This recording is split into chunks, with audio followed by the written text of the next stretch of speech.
শওকত সাহেব হারার আতঙ্কে এলাকায় একটা ভয়ের বাতাবরণ তৈরি করার চেষ্টা করছে। আমরা এটা হতে দেব না। আমরা হিংসা মুক্ত ভাঙড় করতে চাইছি। হিংসাকে দিয়ে হিংসাকে আটকানো যায় না। আমরা শান্তিপূর্ণভাবে প্রতিবাদ করেছি। প্রশাসনকে ধন্যবাদ জানাবো। প্রশাসন ধরে আমাকে জানিয়েছে, ব্যবস্থা গ্রহণ করেছে। আমি কে মেরেছে দেখিনি। প্রশাসন বললে এই ছেলেটি মেরেছে। আমার ড্রাইভার ওখানে ছিল, ড্রাইভার ভেরিফাই তাকে করতে বলেছি। আমি হ্যাঁ না কিছু বলিনি।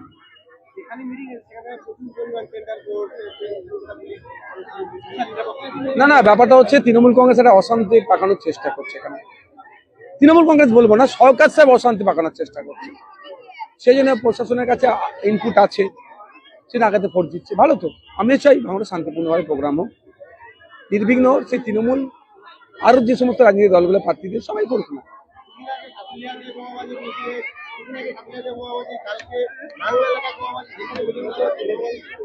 দেখুন, এটা তো প্রশাসনের আটকানোর কাজ। এই বোমাবাজিটা 2021 থেকে 23-এর মধ্যে ছিল। 23-এর পরে যে শওকত সাহেব দায়িত্ব নিলে বোমাবাজি হতে শুরু হলো, খুন হতে শুরু হলো। টোটালি শওকত সাহেব এই কাজগুলো করাচ্ছে। তদন্ত করলে পাওয়া যাবে। কারণ দক্ষিণ বামুনিয়াতে যে ব্লাস্ট করে দুজন মারা গেল, 4 জন যে লাপাতা, মূল হোতাকে ওহিদুল ইসলামকে চালতাবেরিয়া অঞ্চলের শওকত সাহেবের সব থেকে স্ট্রং হ্যান্ড ছিল। বুঝাই যাচ্ছে তো কি হচ্ছে মোথাবাড়ি কাণ্ডে এই প্রথম এনআইএ কাউকে গ্রেফতার করলো যিনি আইএসএফ এর পঞ্চায়েত সদস্য ছিল, তাকে গোলাম রব্বানী। কি বলবেন? দেখুন, ব্যাপারটা হচ্ছে আমরা একটা জিনিস লক্ষ্য করছি যে একটা পরিকল্পনা মাফিক আইএসএফ কে আটকানোর চেষ্টা হচ্ছে। আমরা কোনোভাবেই এটাকে বরদাস্ত করব না। আইনি লড়াই করব, 1 নম্বর কথা। দ্বিতীয় কথা হচ্ছে আইন সবার জন্য সমান। আমরা তদন্ত করছি আমাদের ইন্টারনাল। যদি কেউ অন্যায়ের সাথে যুক্ত থাকে তার হয়ে সাফাই গাইবো না। তবে কাউকে যদি অন্যায়ভাবে আটকায় তাহলে আমি সর্বোচ্চ আইনি লড়াই করবো।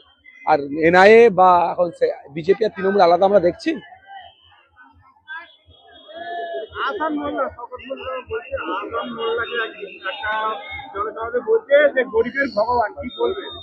দেখুন, ব্যাপারটা হচ্ছে আর একটা শব্দ ইউজ করেছে, আল্লাহর সাথে মনে সম্বোধিত হয়েছে। আল্লাহ ধর্মীয় মুসলমান সমাজে ধর্মীয়ভাবে আল্লাহর সাথে কাউকে কি সামঞ্জস্যতা করা যায়?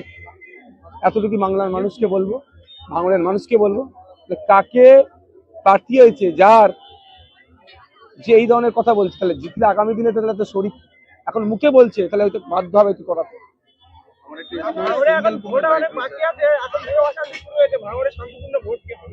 নির্বাচন কমিশনের দায়িত্ব।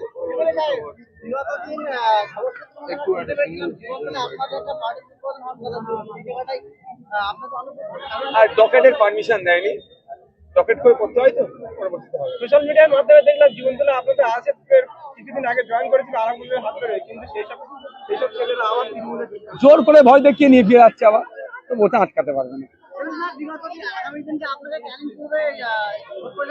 হ্যাঁ, কেন দেখতে পাবেন? একাধিক দেখতে পাবেন। ভাইজান আগের বার এসেছিল 21 সালে ভোট প্রচার আপনাদের রাজনৈতিক মহলে, কিন্তু এবার এখন রাজনীতি প্রচারে আসছে কোন জায়গায়? আমার একটা আলাদা